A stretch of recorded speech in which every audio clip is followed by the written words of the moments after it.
ракописи, бидејќи ги има некаде 1540, средени се, опишани се, еден дел што можеше лесно да биде достапен за јавноста. Тоа се необјавени текстови кои што објаснуваат како се одвивал развојот на македонскиот јазик и то од пред Втората светска војна па натаму и учеството на поединците во развојот на македонскиот јазик се разбира и собствениот развој на Други Кемиски. Има два ретки текста, едниот е долг некаде околу 150 страници во ракопис, се однесува на извори за историјата на Македонија, каде што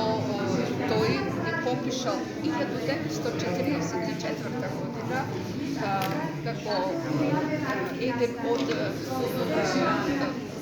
повеќето текстови негови веќе предени,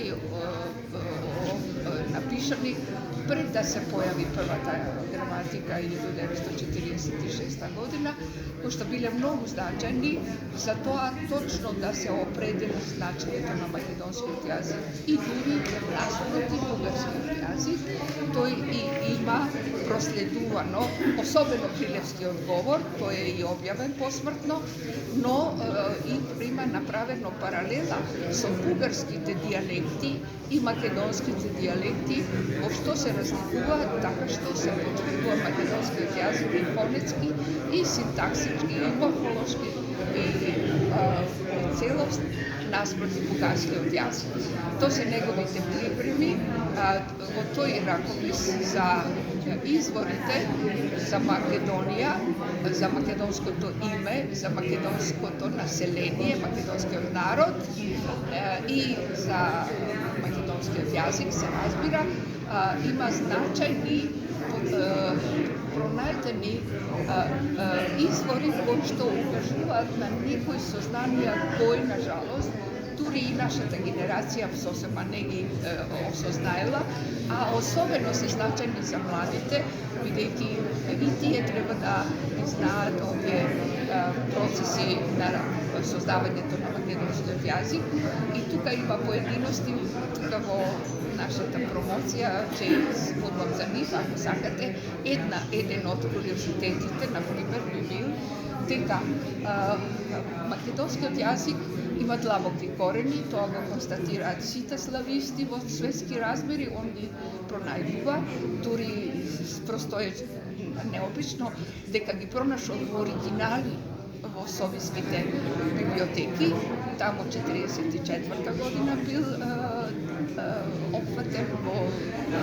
бригадата Гоце Делчев, но од изземен за да може да работи на припремање на овие материјали, кои што требало да послужат за Версајската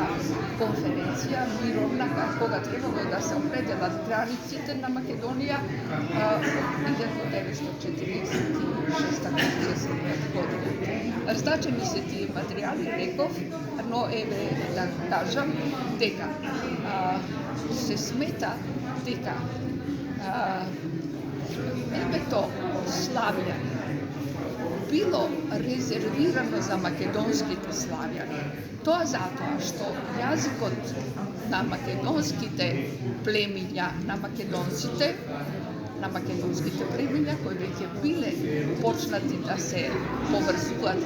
во себе си како една етничка творба, значи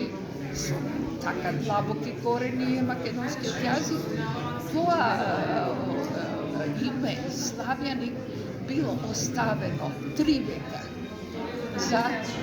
македонските славјани. Значи, кога ќе се речело славјани, точно се знаело за македонскиот јазик, кој што бил преточен во мисијата на Кирил и Методија. И тука се нашите корени, во таа смисла и корени на нашиот јазик, корени на нашиот народ. Он регистрирани се многу поединости за градови и села. И второ, негово дело, кое е со голема љубов правено за Прилеп,